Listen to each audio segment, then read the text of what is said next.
Hello students, welcome you all at Case 1 and Digital Classes. In the previous lecture, we were discussed about the basic concepts of electric current. We have also discussed when the electron moves, then it behaves like as an electric current inside the conductor. We have also discussed about the charge carriers in different cases. For example, in metal conductors, the charge carriers are what? Charge carriers are electrons. In semiconductor, we have discussed the charge carriers are what? Charge carriers are both electrons and holes. Electron will create the electron current and holes will create as an hole current. In case of electrolytic cell, we have discussed the charge ions are responsible for electric current, like in Leclancy cell or Daniell cell or whatever the type of cell we are considering in electrochemistry. बच्चे electrochemistry के अंदर जो electrolytic cell होते हैं उसमें ions हमारे लिए charge के लिए रिस्पॉन्सिबल होंगे, करंट के लिए रिस्पॉन्सिबल होंगे. सेमीकंडक्टर में इलेक्ट्रॉन एंड होल्स रिस्पॉन्सिबल होंगे. कंडक्टर के अंदर अपन किसको मूव करवाते हैं? इलेक्ट्रॉन को मूव करवाते हैं. और मैंने कहा था आपको डिस्चार्ज ट्यूब्स के अंदर बच्चे गैसियस आयंस रिस्पॉन्सिबल होते हैं इलेक्ट्रिक करंट के लिए. तो ये सारी चीजें बच्चे हमने बेसिक क्लास में पढ़ा था. दूसरी बात मैंने आपसे ये कहा कि इलेक्ट्रिक करंट होता क्या है. तो इलेक्ट्रिक करंट को अगर आप जनरली देखें तो किसी भी क्रॉस सेक्शन से या किसी भी कंडक्टर से यूनिट टाइम के अंदर यानी कि एक सेकंड में जो चार्ज फ्लो कर जाएगा उसको अपन क्या कहेंगे? इलेक्ट्रिक करंट कहेंगे. अब हमने एवरेज करंट के बारे में पढ़ा कि किसी भी कंडक्टर से जो टोटल चार्ज फ्लो करेगा किसी गिवन टाइम इंटरवल में उनके रेशियो को क्या कहेंगे? अपन एवरेज करंट कहेंगे. इंस्टेंटेनियस करंट हमने पढ़ा. इंस्टेंटेनियस करंट क्या होता है? The rate of flow of charge, यानी कि किसी पर्टिकुलर इंस्टेंट ऑफ टाइम पे जो चार्ज का फ्लो हो रहा है किसी भी कंडक्टर से उसको अपन क्या कहते हैं? इंस्टेंटेनियस करंट कहते हैं. और जनरल शब्दों में अपन इलेक्ट्रिक करंट को कैसे डिफाइन करते हैं? Electric current is equal to Q upon T, है ना. अब अपन इसके आगे फर्दर कॉन्सेप्ट्स को समझते हैं. यहां तक चीजें हमें समझ में आ गई है. अब हम आगे की चीजों को समझते हैं. ठीक है, इलेक्ट्रिक करंट के क्या क्या खास बातें हैं उसको अपन एक बार देख लेते हैं. जैसे इलेक्ट्रिक करंट डेफिनेशन अपन ऑलरेडी पढ़ चुके हैं बच्चे, तो डेफिनेशन हमें वापस पढ़ने की जरूरत नहीं है. जैसे मैंने आपको बता दिया आई एवरेज क्या होता है? I average is equal to delta Q upon delta T. और इंस्टेंटेनियस करंट को अपन सिंपली आई से रिप्रेजेंट करते हैं. आई क्या होता है बच्चे? D Q upon D T. और in general I is equal to Q by T आप लिख सकते हैं. अब यहाँ पे अगर आपसे एसआई यूनिट पूछा जाए तो एसआई यूनिट क्या होगा? इन जनरल, मैं जनरल फॉर्म में भी लिख दूं, in general I is equal to Q upon T. I is equal to क्या हो जाएगा? Q upon T. अगर मैं एसआई यूनिट की बात करूं तो SI unit of electric current क्या होगा? SI unit of electric current. तो इलेक्ट्रिक करंट की एसआई यूनिट क्या होती है बच्चे? एम्पियर. इलेक्ट्रिक करंट की एसआई यूनिट क्या होती है? एम्पियर. अब मैं आपको याद दिलाऊं कि हमने 11th क्लास के अंदर बच्चों जो चैप्टर पढ़ा था यूनिट एंड डायमेंशन, उसमें हमने पढ़ा था कि हमारे पास में 7 बेसिक यूनिट्स हैं, 7 हमारे पास में फंडामेंटल यूनिट्स हैं. उसमें इलेक्ट्रिक करंट भी क्या है? एक फंडामेंटल यूनिट में आता है. जैसे लेंथ है, मास है, टाइम है, टेम्परेचर है. उसके बाद हमने पढ़ा था बच्चे टेम्परेचर के लिए क्या होता है? केल्विन. और इलेक्ट्रिक करंट के लिए क्या होता है? एम्पियर. अमाउंट ऑफ सब्सटेंस के लिए क्या होता था? मोल. और ल्यूमिनस इंटेंसिटी के लिए क्या होता था बच्चे? कैंडेला. तो ये 7 बेस यूनिट्स हैं. तो एम्पियर भी एक बेस यूनिट है बच्चे, एक फंडामेंटल यूनिट है. समझ रहे हो बात को आप? तो अगर सपोज करो आपसे ये पूछा जाता है कि भाई 1 एम्पियर करंट क्या होता है, तो देखो 1 एम्पियर का वैसे फंडामेंटल डेफिनेशन जो अपन देंगे वो मैग्नेटिज्म वाला जब चैप्टर करेंगे तो मैग्नेटिक फोर्स से इसका फंडामेंटल डेफिनेशन आता है कि जब दो आप करंट कैरिंग वायर को रखते हो तो उसके बीच में जो फोर्स काम करता है उसके बेसिस पे इसका डेफिनेशन आता है. लेकिन आप ये कह सकते हो यहाँ से कि इफ, देखो आप यहाँ पे if charge flow Q is equal to 1 coulomb, अगर मान लो चार्ज फ्लो कितना हो? 1 कूलम हो और टाइम कितना हो जाए बच्चे? 1 सेकेंड हो जाए, then I is equal to क्या हो जाएगा? I is equal to 1 upon 1, यानी कि I हमारा क्या हो जाएगा? 1 एम्पियर. यानी कि अगर किसी कंडक्टर से एक सेकेंड के अंदर 1 कूलम ऑफ चार्ज फ्लो हो रहा है then current flows to the conductor is what? 1 ampere. हालांकि ये फंडामेंटल डेफिनेशन इसका नहीं है. 1 एम्पियर का डेफिनेशन हम मैग्नेटिज्म वाले चैप्टर में मैग्नेटिज्म के कॉन्सेप्ट से देते हैं, क्योंकि बच्चे ये बेस यूनिट्स है और बेस यूनिट्स का डेफिनेशन अपन ऐसे मन से नहीं दे सकते. हाँ, इसकी वैल्यू 1 एम्पियर जरूर होगी, लेकिन जो इसका स्टैंडर्ड डेफिनेशन है वो कहाँ से मिलता है? हमें मैग्नेटिज्म से मिलता है. तो हम उसको मैग्नेटिज्म वाले चैप्टर के लिए छोड़ देते हैं, क्योंकि अभी मैं आपको मैग्नेटिज्म इसमें एक्सप्लेन नहीं कर सकता. आप भी कंफ्यूज हो जाओगे, कोई मतलब वाली बात नहीं. तो अभी आप ये समझे कि 1 एम्पियर करंट किसके इक्वल होगा कि जब 1 कूलम्ब ऑफ चार्ज को किसी कंडक्टर से 1 सेकेंड में आप फ्लो करवाते हैं तो उसको अपन क्या कहेंगे, 1 एम्पियर। मैं यहाँ पे लिख दूं when 1 coulomb of charge flows through a conductor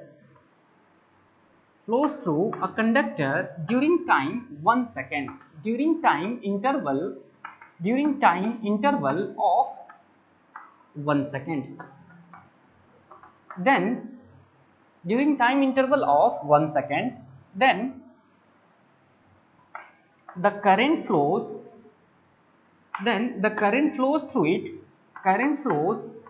through it is 1 ampere. तो करंट कितना हो जाएगा वहां से, 1 एम्पियर। आई होप आपको ये समझ में आ गया होगा कि अगर किसी कंडक्टर से 1 कूलम्ब ऑफ चार्ज को हम 1 सेकेंड के लिए फ्लो करवाते हैं, 1 सेकेंड में 1 कूलम्ब ऑफ चार्ज फ्लो हो गया तो करंट कितना होगा, 1 एम्पियर होगा। एम्पियर को आप कूलम्ब पर सेकेंड भी कह सकते हो, एम्पियर को क्या कह सकते हो आप, कूलम्ब पर सेकेंड, ठीक है। तो ये हमारे पास में क्या हो गया, ये हमारे पास में इसकी एसआई यूनिट हो गई। अब अगर अपन डायमेंशन की बात करें तो एम्पियर का डायमेंशन क्या होगा, तो क्योंकि ये बेस यूनिट है तो इसको एम्पियर से ही अपन डिफाइन करेंगे, क्योंकि इसके बेस फंडामेंटल यूनिट्स को किसी और यूनिट से अपने डिफाइन करने की जरूरत नहीं होती है।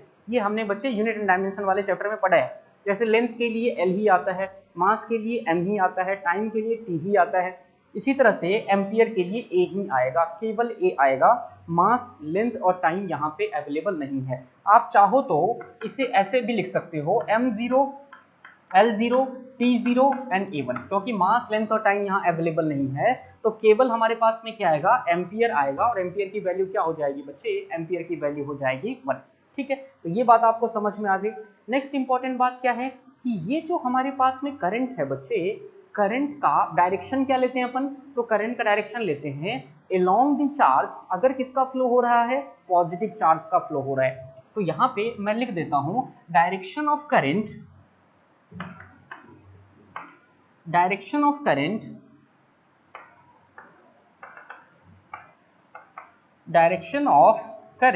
is along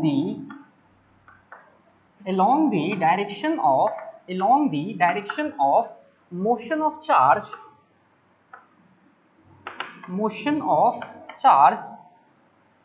if positive charge flows. अगर पॉजिटिव चार्ज फ्लो कर रहा है बच्चे तो वहां पे चार्ज के डायरेक्शन में ही इलेक्ट्रिक करंट का डायरेक्शन होगा, है ना। तो आपको ध्यान रखना है कि डायरेक्शन ऑफ करंट क्या होगा, along the direction of motion of charge if positive charge flows. और अगर नेगेटिव चार्ज फ्लो होगा तो डायरेक्शन क्या हो जाएगा, opposite of motion of charge. Direction of electric current is opposite to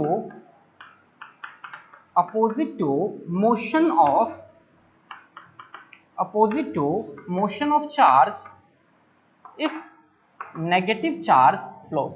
अगर नेगेटिव चार्ज फ्लो कर रहा है तो डायरेक्शन ऑफ करंट क्या होगा, तो डायरेक्शन ऑफ करंट बच्चे क्या होगा, पॉजिटिव।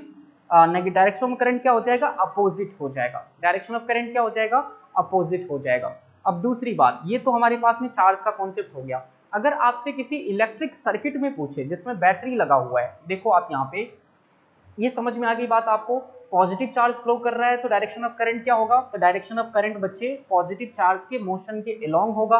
अगर नेगेटिव चार्ज फ्लो कर रहा है तो डायरेक्शन ऑफ क्या होगा, डायरेक्शन ऑफ करंट बच्चे opposite to the motion of charge होगा, है ना। तो जब पॉजिटिव चार्ज मूव कर रहा है तो इसको अपन कहते हैं कन्वेंशनल करंट। इसको अपन क्या बोलते हैं, कन्वेंशनल करंट। और जब इलेक्ट्रॉन का मूवमेंट हो रहा है तब उसको अपन क्या बोलते हैं, इलेक्ट्रॉनिक करंट। मैं एक बार फिर से बता दूं कि जब पॉजिटिव चार्ज का मूवमेंट हो रहा है उस टाइम पे करंट के डायरेक्शन को क्या बोलते हैं, कन्वेंशनल करंट बोलते हैं। और जब नेगेटिव चार्ज या इलेक्ट्रॉन का मूवमेंट हो रहा होता है तो वहां पे करंट को अपन क्या बोलते हैं, इलेक्ट्रॉनिक करंट बोलते हैं। वहां पे अपन करंट को क्या बोलते हैं बच्चे, वहां पे करंट को बोलते हैं अपन इलेक्ट्रॉनिक करंट, ठीक है। तो आपको डायरेक्शन समझ में आ गया, आपको यूनिट एंड डायमेंशन समझ में आ गया। नेक्स्ट इंपॉर्टेंट बात क्या है, नेक्स्ट इंपॉर्टेंट बात है बच्चे कि electric current having both magnitude and direction, magnitude and direction. अब इसके पास में क्या है, मैग्नीट्यूड भी है एंड डायरेक्शन भी है, बोथ मैग्नीट्यूड एंड डायरेक्शन, लेकिन फिर भी इसको अपन वेक्टर नहीं मानते, but it is not a vector quantity, it is not a vector quantity. क्यों? कई बार ये भी क्वेश्चन पूछ लिया जाता है 1 मार्क्स के अंदर कि electric current having both magnitude and direction but it is what, it is a scalar quantity, why? तो इलेक्ट्रिक करंट क्या है, electric current is a scalar quantity, electric current is a scalar quantity. ऐसा क्यों है बच्चे? तो ये भी हम समझते हैं एक बात कि देखो, वेक्टर होने के लिए जरूरी है क्या कि इसके पास मैग्नीट्यूड भी हो, डायरेक्शन भी हो, और ये वेक्टर एडिशन के मेथड को भी फॉलो करे। अब ये वेक्टर एडिशन का मेथड क्या है? तो ये हमने बच्चे वेक्टर वाले चैप्टर में जब हम 11th क्लास में पढ़ रहे थे तो मैंने आपको वेक्टर करवाया था, उसमें मैंने बताया था कि वेक्टर होने के लिए जरूरी है कि वो triangle rule of addition, parallelogram rule of addition, polygon rule of addition, इन सबको फॉलो करें। जैसे फॉर एग्जांपल मान लो ये हमारे पास में कोई इनकमिंग करंट है आई और ये जंक्शन हो गया। जंक्शन का मतलब जहां से करंट हमारा सेपरेट हो जाता है, जैसे रेलवे जंक्शन आपने देखा होगा जहां से ट्रेन अलग अलग डायरेक्शन में जाती है, वैसे ही सर्किट के अंदर क्या होता है, जंक्शन होता है। तो सर्किट के अंदर जंक्शन में अब ट्रेन तो है नहीं, यहाँ पे करंट ही है हमारे पास में, तो करंट ही अलग अलग डायरेक्शन में डिवाइड होगी। अब आप देखो ये जो करंट है ये इस जंक्शन पे अंदर की तरफ आ रही है, मतलब ये है आई इनकमिंग, इसको अपन इनकमिंग करंट कहेंगे, है ना। मोबाइल फोन में देखा होगा इनकमिंग कॉल, आउटगोइंग कॉल्स, वैसे ही है यहाँ पे करंट हमारे पास में जंक्शन की तरफ आ रहा है, इसको अपन क्या बोलेंगे, इनकमिंग करंट। और यहाँ से ये दोनों करंट क्या है, ये दोनों करंट बच्चे जंक्शन से दूर जा रहा है, तो यहाँ पे क्या हो जाएगा, इसको कहेंगे अपन आउटगोइंग करंट। इसके बीच के एंगल की बात करें, इसके बीच का एंगल क्या है हमारे पास में, थीटा है। इसके बीच का एंगल क्या है हमारे पास में बच्चों, थीटा है। Theta is the angle between these two current, इन दोनों के बीच का एंगल थीटा है। तो क्या ये थीटा के ऊपर इसका करंट का अमाउंट डिपेंड करेगा? नहीं करेगा, मतलब ये ट्रायंगल रूल को फॉलो नहीं करता है। जैसे फॉर एग्जांपल सपोज करो कि ये 10 एम्पियर है, अब 10 में से मान लो 3 एम्पियर इधर चला गया, तो ये कितना होगा, ये सिंपली 7 एम्पियर हो जाएगा। अब इससे कोई फर्क नहीं पड़ेगा कि आप इसके करंट का डायरेक्शन ये रखो या करंट का डायरेक्शन यहाँ से फ्लो करवाओ या यहाँ से फ्लो करवाओ। इस I2 को आप यहाँ के बदले यहाँ से भी फ्लो करवाते तो भी उसमें कितना करंट होता, 7 एम्पियर होता। यानी कि I1 और I2 का अमाउंट थीटा से क्या होता है, इंडिपेंडेंट होता है, यानी कि यहाँ पे वेक्टर मेथड काम नहीं करेगा। लेकिन अगर ये वेक्टर होता, आप सोच के देखो, तो आप क्या लगाते हैं यहाँ पे, लॉ ऑफ पैरेललोग्राम लगाते या लॉ ऑफ ट्रायंगल लगाते और फिर रिजल्टेंट निकालते, under root of A square plus B square plus 2 into A into B into cos theta, है ना। तो यहाँ पे लॉ ऑफ पैरेललोग्राम लगाने की बच्चे जरूरत हमें बिल्कुल भी नहीं है। क्यों? क्योंकि इलेक्ट्रिक करंट हमारा ट्रायंगल रूल को फॉलो नहीं करता है ना। Electric current is a scalar quantity, why? ऐसा भी क्वेश्चन बच्चे कई बार एग्जाम में पूछ लिया जाता है। तो आप आंसर क्या लिखोगे कि इलेक्ट्रिक करंट के पास में मैग्नीट्यूड भी है, डायरेक्शन भी है, बट ये triangle rule of vector addition को फॉलो नहीं करता है। तो आंसर में क्या लिख सकते हो आप, electric current having both magnitude and direction, electric current having both magnitude and direction but magnitude and direction, but it does not follows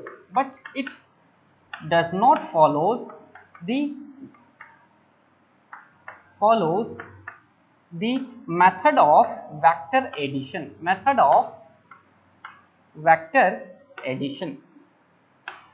है ना। फॉर एग्जाम्पल यहाँ पे देखो, फॉर एग्जाम्पल इसको अगर अपन जंक्शन मान लेते, सपोज करो इसको जंक्शन मान लिया P, at junction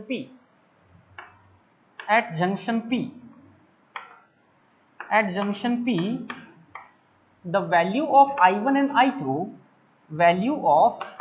I1 and I2 is independent of theta. ये इसके बीच के एंगल पे डिपेंड नहीं करेगा। I2 को अगर मान लो मैं ऐसे ना बना के ऐसे बना दूं, सपोज करो यहाँ पे अगर मैं ऐसे बना दूं I2 को, तो थीटा हमने चेंज कर दिया, क्या अब I2 की वैल्यू चेंज हो जाएगी? नहीं, अभी भी I2 हमारे पास में क्या रहने वाला है, 7 एम्पियर ही रहने वाला है। The value of I1 and I2 is independent of theta,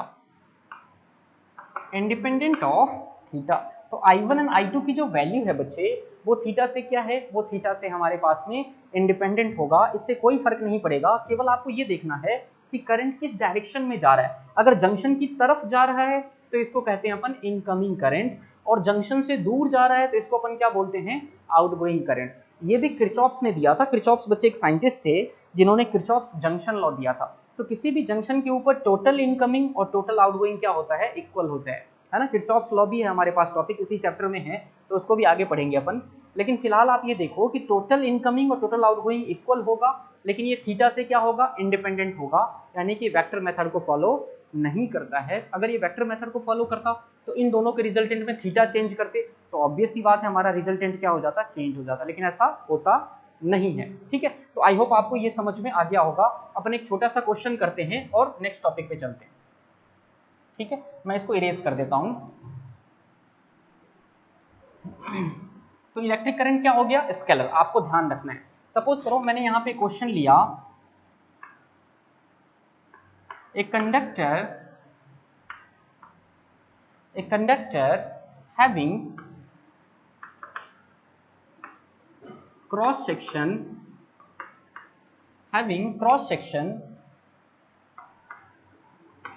1 millimeter square flows the 3.2 into 10 to the power 16 electrons during 2 seconds. Find the electric current flows through the conductor. Find the electric current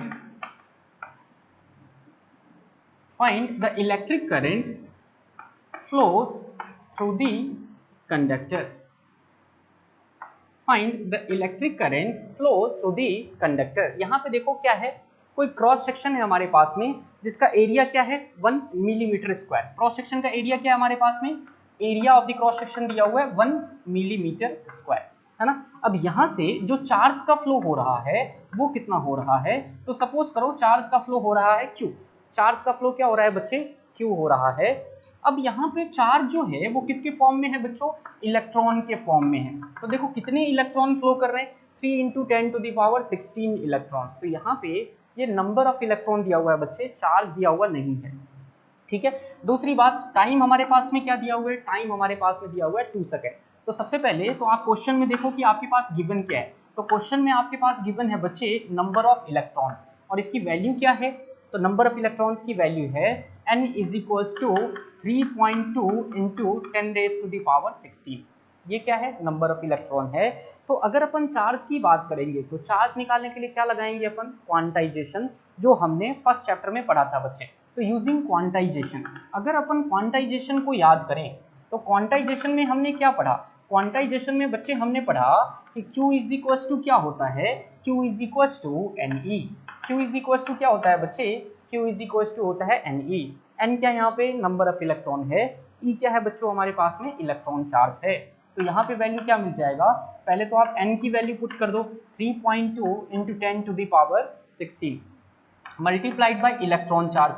electron charge कितना होता है, 1.6 into 10 to the power -19 coulomb, है ना। तो यहाँ से ये हमारे पास में किसकी वैल्यू आ गई, Q की वैल्यू आ गई। अगर मैं इसको सेपरेट करके लिखूं तो 3.2 इंटू 1.6 और 10 टू द पावर देखें तो +16 है, और यहाँ पे बच्चे -19 है, तो यहाँ पे वैल्यू आ जाएगी -3 कूलम। ये हमारे पास में क्या आ गया, Q की वैल्यू आ गई है बच्चे। टाइम क्या दिया हुआ है, देखो आप यहाँ पे टाइम बच्चे क्वेश्चन में गिवन है 2 सेकेंड्स। टाइम क्या दिया हुआ है हमारे पास में, 2 सेकेंड। तो T की वैल्यू क्या आ जाएगी, 2 सेकेंड। अब आपको क्या निकालना है, करंट निकालना है, कि यहाँ से करंट का फ्लो निकालना है आपको। तो करंट का निकालने के लिए करंट क्या होता है, I is equals to Q upon T। General formula हम यूज कर लेते हैं क्योंकि हमारे पास चार्ज भी है और हमारे पास में बच्चों यहाँ पे क्या दिया हुआ है, यहाँ पे हमारे पास में टाइम भी दिया हुआ है। यहाँ पे हमारे पास में क्या दिया हुआ है बच्चे, टाइम भी दिया हुआ है। तो अगर अपन चार्ज की बात करें तो चार्ज हमारे पास में क्या है, आप देख सकते हो 3.2 इंटू 1.6। चार्ज की वैल्यू क्या है, 3.2 into 1.6 into 10 to the power -3 divided by 2 second. Time की वैल्यू हमारे पास 2 सेकेंड है, तो हमने t के बदले 2 पुट कर दिया। अब आप इसको कैंसिल आउट करो, देखो 2 को 3.2 से कैंसिल करोगे तो यहाँ पे क्या आ जाएगा, 1.6 आ जाएगा। क्या आ जाएगा बच्चे, 1.6। और 1.6 इंटू 1.6 आपको पता है 16 का स्क्वायर 256 होता है, तो इसकी वैल्यू क्या आ जाएगी बच्चों 2.56 इंटू में क्या आ जाएगा 10 to the power -3 ampere. Current है बच्चे तो आंसर किस में आएगा, एम्पियर में आएगा। करंट है तो आंसर किस में आएगा, एम्पियर में आएगा। वैसे बच्चे एम्पियर भी हमारा एक लार्ज यूनिट ऑफ करंट है। जनरली आप देखोगे कि अपन मिली एम्पियर में स्मॉल करंट को मेजर करते हैं और माइक्रो एम्पियर में और भी स्मॉल करंट को मेजर करते हैं। जैसे आपको बता दूं मैं कि हमारे नर्व्स जो होते हैं, नर्व्स ह्यूमन के जो नर्व्स होते हैं, अपनी जो बच्चे बॉडी के नर्व्स होते हैं उसमें भी करंट होता है, लेकिन वो करंट कितने होता है, माइक्रो एम्पियर में। मतलब जब बहुत स्मॉल करंट होता है तो वो आपको फ्लक्चुएशंस क्रिएट नहीं करेगा, तो वहां पे आप देखेंगे कि आपको पता नहीं चलेगा। जैसे आपने कोई पेंसिल सेल को होल्ड कर रखा है, जो अपन वॉल क्लॉक में लगाते हैं या टेलीविजन के रिमोट में आपने देखा होगा, जो सेल होता है अगर आप उसको टच करोगे तो आपको इलेक्ट्रिक शॉक फील नहीं होगा। क्यों नहीं होगा, क्योंकि उसके अंदर जो करंट होता है वो बहुत स्मॉल करंट होता है, that is very minor current, तो उसकी वजह से आपको शॉक नहीं लगेगा। लेकिन जब आप प्लग के अंदर जब आप डालते हो, अगर आप प्लग के अंदर कोई कंडक्टर को आप इंसर्ट करो और फिर उसको टच करो तो क्या होगा, आपको इलेक्ट्रिक शॉक लगेगा बच्चे, क्योंकि प्लग के अंदर जो करंट होता है वो बहुत हाई अमाउंट ऑफ करंट है और वहां पे वो आपके बॉडी के अंदर इलेक्ट्रिक शॉक क्रिएट करता है, वाइब्रेशन क्रिएट करता है, जिससे आपको बिजली का झटका लगता है। ठीक है, अब देखो करंट के भी बच्चे यहाँ पे एक और हमारे पास में सेंस है करंट को समझने का। ये तो समझ में आ गया होगा आपको कि हमने क्यों निकाल लिया, किससे, क्वांटाइजेशन से। फिर उसके बाद में हमने क्या निकाल लिया, हमने यहाँ पे निकाल लिया बच्चे करंट को I is equal to Q by T से। टाइम दिया हुआ है, क्यू हमने कैलकुलेट करके उसको डिवाइड कर दिया।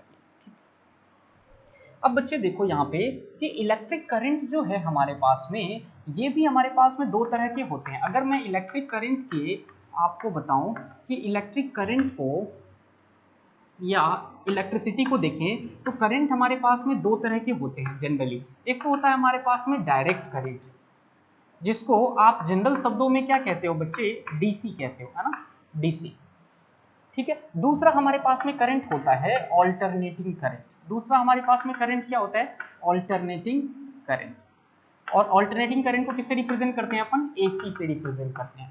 ऑल्टरनेटिंग करंट किससे रिप्रेजेंट करते हैं अपन, एसी से रिप्रेजेंट करते हैं। अब इसमें डिफरेंस क्या है, डायरेक्ट करंट क्या होता है और ऑल्टरनेटिंग करंट क्या होता है। तो देखो डायरेक्ट करंट में अगर मैं आपको बताऊं तो यहाँ पे जो टाइम है, this is what, this is time, ये हमारे पास में टाइम है और ये हमारे पास में बच्चे मान लो करंट है। तो करंट जो है वो अपने डायरेक्शन को बार बार चेंज नहीं करता है। मतलब करंट का जो मूवमेंट है वो एक ही डायरेक्शन में होगा, मतलब करंट बार बार अपने डायरेक्शन को चेंज नहीं करता है। तो ये हमारे पास में क्या है, डीसी है। इसको अपन क्या बोलते हैं, इसको बोलते हैं बच्चे डायरेक्ट करंट। इसको अपन क्या बोलते हैं, डायरेक्ट करंट कहते हैं, या फिर इसको अपन इन जनरल क्या बोलते हैं, डीसी बोलते हैं। जब हमारे पास में डायरेक्शन ऑफ करंट जो है वो कांस्टेंट हो, यानी डायरेक्शन ऑफ करंट एक ही डायरेक्शन में करंट का फ्लो हो रहा हो, तो उसको अपन क्या बोलते हैं, डीसी बोलते हैं। लेकिन अगर सपोज करो आपका करंट जो है हर एक फिक्स इंटरवल ऑफ टाइम के बाद अपने डायरेक्शन को इन्वर्ट करता हो या अपने डायरेक्शन को चेंज करता हो, तो उसको अपन क्या बोलते हैं, उसको बच्चे अपन एसी बोलते हैं। जैसे मान लो मैंने यहाँ पे लिखा, सपोज करो ये हमारे पास में टाइम है बच्चे और ये हमारे पास में करंट है, तो आप देखेंगे कि एसी के अंदर क्या होता है, करंट हर आधे लूप के बाद में अपने डायरेक्शन को चेंज करता है। यहाँ पे देखो आप, ये हमारे पास में पॉजिटिव करंट है, ये नेगेटिव है, ये पॉजिटिव होगा, ये नेगेटिव होगा। यानी कि आप देखो गौर से तो हर हाफ इंटरवल ऑफ टाइम पे यहाँ से यहाँ तक इसको वन साइकिल ऑफ करंट कहते हैं। मतलब यहाँ से लेकर के यहाँ तक ये हो गया टी, फिर यहाँ से लेकर के यहाँ तक ये हो गया 2t, यानी इसको टाइम पीरियड ऑफ करंट बोलते हैं या वन साइकिल ऑफ करंट बोलते हैं। तो आप देखो ये कितना हो जाएगा t/2, फिर t और 2t के बीच में ये कितना हो जाएगा 3t/2। तो आप देखो एक बारी तो ये पॉजिटिव करंट दे रहा है, फिर वापस करंट हमारा नेगेटिव हो रहा है, फिर करंट पॉजिटिव हो रहा है, फिर करंट नेगेटिव हो रहा है। तो यानी कि करंट हर एक आधे साइकिल के बाद में अपने डायरेक्शन को चेंज कर रहा है। इसको कहते हैं बच्चे ऑल्टरनेट करंट। इसको अपन क्या बोलते हैं, ऑल्टरनेटिंग करंट, या इसको अपन क्या बोलते हैं, एसी। इसको अपन क्या बोलते हैं, एसी। अब आप देखो ये एसी भी हमारा सेपरेट चैप्टर है, आगे हम इसको भी पढ़ेंगे। मैंने क्या कहा कि पूरा कोर्स आपका मिला जुला है, अभी फिलहाल इस चैप्टर में जो हम करंट पढ़ रहे हैं, जो बैटरी वाला जो करंट पढ़ रहे हैं, जो सेल हमें करंट दे रहा है, वो कौन सा करंट होता है? वो हमारा डायरेक्ट करंट होता है। इसमें करंट अपने डायरेक्शन को चेंज नहीं करता है। तो अगर डायरेक्ट करंट का डेफिनेशन आपसे पूछा जाए तो क्या लिखोगे आप? Direct current, if the direction of current is not changing, direction of current is not change with respect to time, with respect to time, then the current is direct current, then the current is direct current। यानी कि current जो है time के साथ अगर अपने direction को change नहीं करता है तो उस केस में अपन इलेक्ट्रिक करंट को क्या कहेंगे बच्चों? उस केस में अपन इलेक्ट्रिक करंट को कहेंगे डायरेक्ट करंट।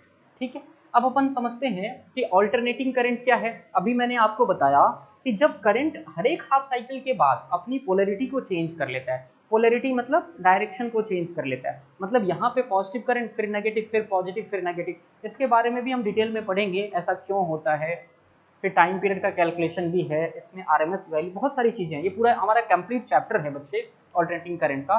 फिलहाल जो हमारा चैप्टर है वो डायरेक्ट करंट के ऊपर है, तो अभी हम डायरेक्ट करंट पे ही फोकस करेंगे। अभी बस आप इसका डेफिनेशन समझ लीजिए कि अगर करंट अपने डायरेक्शन को हर एक हाफ साइकिल के बाद चेंज करता है तो वहां पे करंट को अपन क्या कहेंगे? Alternating current. और अगर करंट का डायरेक्शन देखो, यहाँ पे हर जगह पॉजिटिव करंट मिल रहा है आपको, यहाँ करंट पॉजिटिव हुआ, यहाँ नेगेटिव, फिर पॉजिटिव हुआ, फिर नेगेटिव, तो ऑल्टरनेट हो रहा है ना, पॉजिटिव ऑल्टरनेट पे पॉजिटिव, फिर नेगेटिव के ऑल्टरनेट पे क्या हो रहा है? नेगेटिव हो रहा है। समझ रहे हैं आप बात को? तो ऑल्टरनेटिंग करंट को कैसे डिफाइन करेंगे? तो ऑल्टरनेटिंग करंट का डेफिनेशन में लिख देता हूं बच्चे, ऑल्टरनेटिंग करंट का डेफिनेशन में लिख देता हूं, if the direction of current changes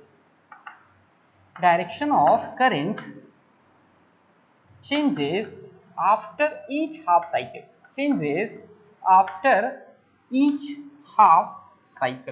if the direction of current changes after each half cycle, then the electric current is alternating current। तो इलेक्ट्रिक करंट हमारे पास क्या होगा? Electric current is alternating current. Electric current बच्चे हमारा क्या होगा? Alternating current होगा। इसका नाम क्या होगा? एसी कहते हैं बच्चे इसको शॉर्ट फॉर्म में।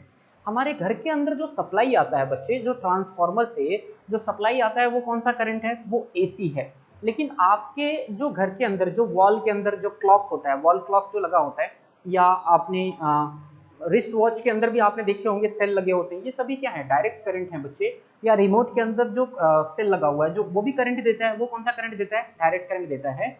अभी हम सेल को बनाना भी सीखेंगे कि सेल कैसे काम करता है, कैसे बनता है।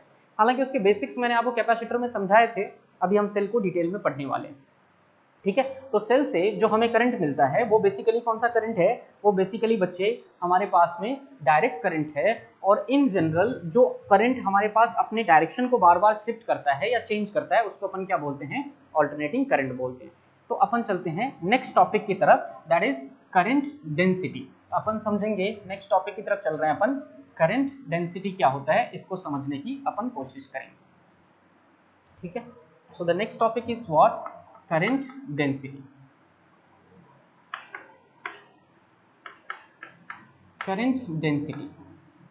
करंट डेंसिटी को अपन जे वेक्टर से रिप्रेजेंट करते हैं। Current density is what? J vector. Current density क्या है बच्चे हमारे पास में? जे वेक्टर है, जे वेक्टर से रिप्रेजेंट करते हैं। अब ये करंट डेंसिटी क्या होता है? जैसे हमने चार्ज डेंसिटी पढ़ा था बच्चे, चार्ज पर यूनिट एरिया, क्या आपको याद है? हमने चार्ज डेंसिटी पढ़ा था, सरफेस चार्ज डेंसिटी, चार्ज पर यूनिट एरिया, मतलब यूनिट एरिया में कितना चार्ज किसी भी सरफेस के ऊपर होता है उसको क्या बोलते थे? Charge density. In the same manner अगर अपन करंट डेंसिटी की बात करें तो करंट डेंसिटी क्या होगा? Current per unit area passes through any particular cross section of a conductor। मान लो ये हमारे पास में बच्चे कंडक्टर है, let suppose this is a conductor. तो कंडक्टर का ये क्रॉस सेक्शन है, मैं केवल एक क्रॉस सेक्शन बना रहा हूँ, कंडक्टिंग तो वायर होगा पूरा, कंडक्टर पूरा वायर होगा, इस वायर का एक सेक्शन में ले रहा हूं, मैं केवल इस सेक्शन को रिप्रेजेंट कर रहा हूं आपको समझाने के लिए, वैसे ये पूरा क्या है, वायर है। तो इस क्रॉस सेक्शन पे परपेंडिकुलर डायरेक्शन कौन सा होगा, ये होगा। ये क्या हो गया हमारे पास, परपेंडिकुलर डायरेक्शन हो गया। This is the area vector, इसको अपन क्या बोलते थे, एरिया वेक्टर। किसी भी, जैसे ये सरफेस है तो इस सरफेस के परपेंडिकुलर डायरेक्शन में क्या होता है, एरिया वेक्टर। ये हमने गॉस लॉ में पढ़ा था बच्चों, गॉस लॉ आपको याद होगा। अगर सरफेस को यूं रखो तो एरिया वेक्टर क्या होगा, इस डायरेक्शन में। सरफेस को यूं रखो तो एरिया वेक्टर क्या होगा, इस डायरेक्शन में। सरफेस को यूं रखो, एरिया वेक्टर क्या होगा, इस डायरेक्शन में। तो यहाँ पे ये हमारे पास सरफेस है और यहाँ से चार्ज का फ्लो हो रहा है। Let us suppose this flow of charge is what, delta Q. तो यहाँ पे फ्लो ऑफ चार्ज क्या हो रहा है, डेल्टा क्यू हो रहा है। फ्लो ऑफ चार्ज क्या हो रहा है, डेल्टा क्यू हो रहा है। तो अगर अपन करंट डेंसिटी की बात करें, तो अगर अपन यहाँ पे करंट डेंसिटी की बात करें तो इट इज डिफाइंड एज, मैं पहले डेफिनेशन लिख देता हूं, it is defined as the current flows through the unit cross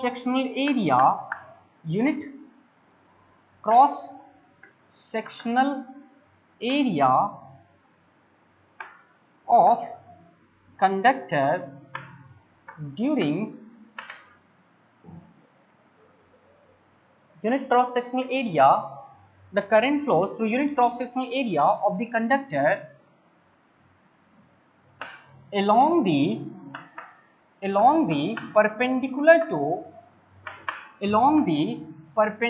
to the surface, along the perpendicular to its surface, along the perpendicular to its surface, यानी surface के क्या हो, perpendicular हो। तो परपेंडिकुलर डायरेक्शन में जो करंट फ्लो करता है, यानी कि अगर मैं इसको डिफाइन करूं मैथमेटिकली, तो अगर यहाँ पे आप समझें एवरेज करंट डेंसिटी, पहले मैं बता दूं आपको, average current density, average current density की अगर हम बात करें तो इसको अपन जे एवरेज से रिप्रेजेंट करते हैं। J is use for current density, A B is use for average. तो करंट डेंसिटी क्या हो जाएगा, this one is delta I upon delta S. देखो आप यहाँ पे, current passes through the particular cross sectional area, unit cross sectional area is known as what, is known as average current density।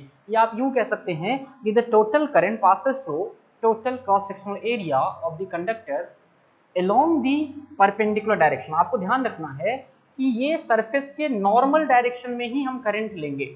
अगर ऐसा नहीं है तो फिर हम फिर हम एरिया वेक्टर का क्या लेंगे बच्चे, फिर हम एरिया वेक्टर का वहां पे कंपोनेंट कंसीडर करेंगे।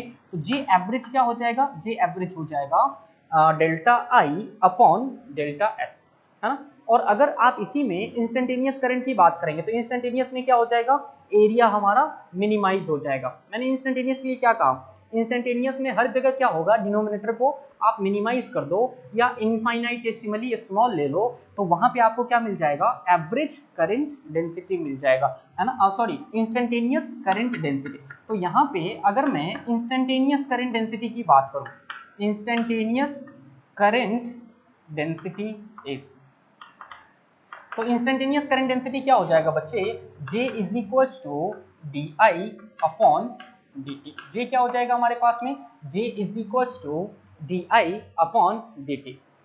जे क्या आ जाएगा, sorry D I upon D S, sorry for this.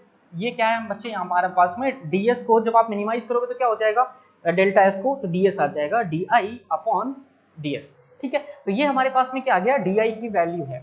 अगर आपके पास में कोई एरिया फाइनाइट है, डिस्ट्रीब्यूटेड एरिया है लेकिन फाइनाइट है, आप उसको मेजर कर सकते हो, तो मेजर कर सकते हो। तो टोटल अगर करंट की बात करें तो यहाँ पे क्या आ जाएगा, तो यहाँ पे D I is equal to क्या आ जाएगा, मैं अगर यहाँ पे फाइनाइट एरिया के लिए मेंशन करूँ बच्चे, आप देखो यहाँ पे कहाँ पे लिखूँ मैं, ये डेफिनेशन आपको समझ में आ गया। देखो डेफिनेशन क्या कह रहा है, it is defined as the current flows through unit cross sectional area of conductor along the perpendicular to the surface. Surface कौन सा, surface of cross section, along the perpendicular to its cross section. यहाँ पे अपन जो section की बात कर रहे हैं, जो एरिया की बात कर रहे हैं, वो किसकी बात कर रहे हैं, परपेंडिकुलर टू क्रॉस सेक्शन की बात कर रहे हैं। एवरेज करंट डेंसिटी क्या हो गया, तो total current upon total surface area. अब यहाँ पे इंस्टेंटेनियस करंट डेंसिटी की बात करें तो जे इज इक्वल टू क्या हो जाएगा, D I upon D S. J is equal to क्या हो जाएगा, D I upon D S. ठीक है, अब अगर देखो, अगर आप फाइनाइट एरिया की बात कर रहे हो तो फॉर फाइनाइट एरिया, फाइनाइट का मतलब जिस एरिया को आप काउंट कर सको या मेजर कर सको, फाइनाइट, ऐसा नहीं इनफाइनाइट सेक्शन हो। किसी फाइनाइट सेक्शन की एरिया की बात करें तो यहाँ पे डी आई, अगर आप इसको क्रॉस मल्टीप्लाई करो तो D I is equal to क्या हो जाएगा, J into D S. D I is equal to क्या हो जाएगा, जे इंटू डी एस। क्या आप समझ पा रहे हो, D I is equal to J into D S. तो फाइनाइट एरिया के लिए क्या करोगे, इंटीग्रेशन लगाओगे आप, तो दोनों साइड क्या करो, इंटीग्रेशन, तभी तो पूरा एरिया आप काउंट कर पाओगे। तो डी आई की वैल्यू क्या आ जाएगी बच्चे, I is equal to integration J dot D S. J भी क्या है बच्चे, वेक्टर है। ध्यान रखना कि ये जो करंट डेंसिटी है, यहाँ पे करंट डेंसिटी हमारा क्या होता है, वेक्टर होता है। क्यों, क्योंकि इसके डायरेक्शन को हम फिक्स कर देते हैं, इसके डायरेक्शन को हम चेंज नहीं कर सकते। इसका डायरेक्शन हमेशा कहाँ काउंट होगा, तो सरफेस के परपेंडिकुलर डायरेक्शन में। सरफेस कौन सा, क्रॉस सेक्शन, जहां से करंट निकल रहा है। मान लो ये क्रॉस सेक्शन है, यहाँ से करंट निकल रहा है, तो इसके परपेंडिकुलर डायरेक्शन में ही क्या होगा, करंट डेंसिटी होगा। ऐसा नहीं करंट डेंसिटी इधर नहीं हो सकता, इधर नहीं हो सकता, करंट हो सकता है। करंट का डायरेक्शन आपका इधर भी हो सकता है, इधर भी हो सकता है, लेकिन जब हम करंट डेंसिटी की बात करेंगे तो उसका डायरेक्शन हमेशा क्या होगा, सरफेस के परपेंडिकुलर। इसीलिए अपन इसको क्या लेते हैं, इसको अपन लेते हैं वेक्टर क्वांटिटी। इसीलिए अपन इसको क्या लेते हैं, वेक्टर क्वांटिटी लेते हैं। तो आई इज इक्वल टू क्या हो गया, जे डॉट डी एस। अच्छा, एक और इंपॉर्टेंट कॉन्सेप्ट बच्चे, मैंने आपको बताया था कि अगर दो वेक्टर का आप डॉट प्रोडक्ट लेते हो तो दो वेक्टर का डॉट प्रोडक्ट हमेशा क्या होता है, स्केलर, और दो वेक्टर का क्रॉस प्रोडक्ट हमेशा क्या होता है, वेक्टर। तो यहाँ पे देखो करंट डेंसिटी आपका क्या है, वेक्टर है, ds क्या है, ये एरिया वेक्टर है। तो दो वेक्टर का डॉट प्रोडक्ट ले रहे हो तो करंट क्या हो जाएगा, स्केलर। यहाँ से भी आप बता सकते हो कि करंट हमारा स्केलर है, लेकिन करंट डेंसिटी और एरिया वेक्टर क्या है, ये दोनों ही हमारा बच्चे वेक्टर है। अच्छा, अब देखो, सपोज करो कि जो चार्ज का फ्लो है या करंट का जो फ्लो है वो सरफेस के एरिया वेक्टर के अलोंग ना हो। सपोज करो कि भाई ऐसा हो सकता है ना कि जो चार्ज का फ्लो हो रहा है वो एरिया वेक्टर के अलोंग ना हो करके चार्ज का फ्लो किसी दूसरे डायरेक्शन में हो। मान लो यहाँ पे देखो, ये समझ में आ गया आपको, करंट डेंसिटी क्या होता है, करंट पर यूनिट एरिया। अगर मैं इसको जनरल शब्दों में लिखूं, इन जनरल, मैं इसका सिंप्लीफाई आंसर आपको सिंप्लीफाइड डेफिनेशन बता दूं, इन जनरल अगर आप लिखना चाहते हैं तो करंट डेंसिटी क्या हो जाएगा, current per unit area. In general current density क्या हो जाएगा, current per unit area, current per unit area, है ना। यानी कि unit area of cross section से जो करंट फ्लो करेगा उसको अपन क्या कहेंगे, करंट डेंसिटी कहेंगे। जैसे मैंने करंट का भी आपको जनरल फॉर्मूला बताया, I is equal to Q by T, जो आप नॉर्मली न्यूमेरिकल्स में यूज कर सकते हैं, तो इसको भी आप जनरली न्यूमेरिकल में यूज कर सकते हैं। लेकिन अगर फाइनाइट एरिया गिवन है तो वहां पे क्या फॉर्मूला यूज करोगे, I is equal to J dot D S.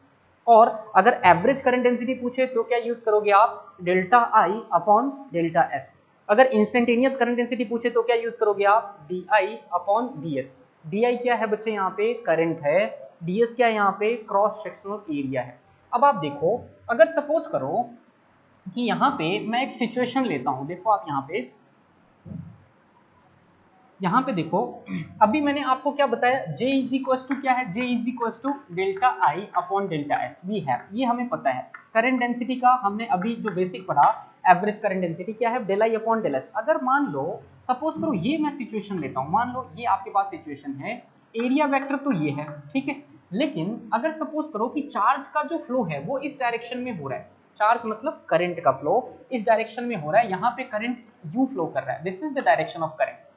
तो अगर चार्ज का फ्लो एरिया वेक्टर के साथ में थीटा एंगल पे हो तो चार्ज के फ्लो के लॉन्ग क्या है, ये क्यू है बच्चे, ये क्यू है, this is what, this is delta Q, है ना, और ये थीटा है, दिस इज एंगल थीटा, या अल्फा ले लो या बीटा ले लो, गामा कुछ भी ले लो। लेकिन अगर मान लो चार्ज का फ्लो इस तरह से हो रहा है कि ये जो चार्ज है बच्चे, ये चार्ज हमारा इस तरह से है, आप देखो लाइक दिस, चार्ज का फ्लो हमारा इस तरह से हो रहा है कि ये एरिया वेक्टर के साथ में कितना एंगल बना रहा है, थीटा एंगल बना रहा है। तो let us suppose the flow of charge is at an angle theta with area vector. Flow of charge is at an angle theta with area vector. Then तो इस केस में करंट डेंसिटी क्या होगा, भाई यहाँ तो ये पैरेलल था, तो हमने करंट डेंसिटी क्या ले लिया, J is equals to delta I upon delta S, current per unit area ले लिया। लेकिन अगर मान लो यहाँ पे अगर हमारे पास में बच्चों अगर यहाँ पे थीटा एंगल फॉर्म कर रहा है, मतलब करंट और एरिया वेक्टर के बीच में थीटा एंगल है, तो इस केस में क्या होगा, देन करंट डेंसिटी इज, तो करंट डेंसिटी को हम कैसे डिफाइन करेंगे, तो करंट डेंसिटी हो जाएगा बच्चे J is equals to delta I upon delta S into cos theta. तो अपन क्या करेंगे, अपन बच्चे इस डेल्टा एस का थीटा वाला कंपोनेंट, मतलब करंट के डायरेक्शन वाला कंपोनेंट, ये जो चार्ज का डायरेक्शन है बच्चे, ये करंट का डायरेक्शन ही तो है। मैंने आपको नहीं बताया क्या कि पॉजिटिव चार्ज फ्लो करता है तो चार्ज का डायरेक्शन किसको रिप्रेजेंट करता है, करंट के डायरेक्शन को। तो यहाँ पे ये करंट के डायरेक्शन के अलोंग अपन क्या लेंगे, एरिया वेक्टर का कंपोनेंट लेंगे, that is delta S cos theta. मतलब यहाँ से अगर आप डेल्टा आई की वैल्यू देखें तो डेल्टा आई क्या हो जाएगा, J into delta S into cos theta. Delta आई की वैल्यू क्या मिल जाएगी बच्चों, हमें डेल्टा आई की वैल्यू मिल जाएगी delta I is equal to J into delta S into cos theta. तो ये हमारे पास एक्सप्रेशन हो गया कब, जब अगर आपका चार्ज जो है वो एरिया वेक्टर से थीटा एंगल के साथ में मूव करे, और अगर पैरेलल है तो सिंपली J क्या हो जाएगा, del I upon del S. Otherwise आप डेल्टा एस का क्या लोगे, कंपोनेंट लोगे, कौन सा वाला कंपोनेंट लोगे, थीटा वाला कंपोनेंट। आप देखो ये हमारा डेल्टा एस है, तो डेल्टा एस का इस डायरेक्शन में कंपोनेंट क्या होगा, यानी करंट के डायरेक्शन में कंपोनेंट क्या होगा, that is delta S cos theta. Obvious सी बात है बच्चे, यहाँ पे हमें इसका कंपोनेंट लेना होगा जो किसके अलोंग होगा, जो बच्चे होगा किसके अलोंग, जो होगा हमारे पास में चार्ज के अलोंग। तो आई होप बच्चे आपको करंट और करंट डेंसिटी से रिलेटेड जो बेसिक्स हैं वो आपको अभी तक क्लियर समझ में आ गया होगा। In the next class we will discuss about the few numericals and the next topic. Thank you so much for today.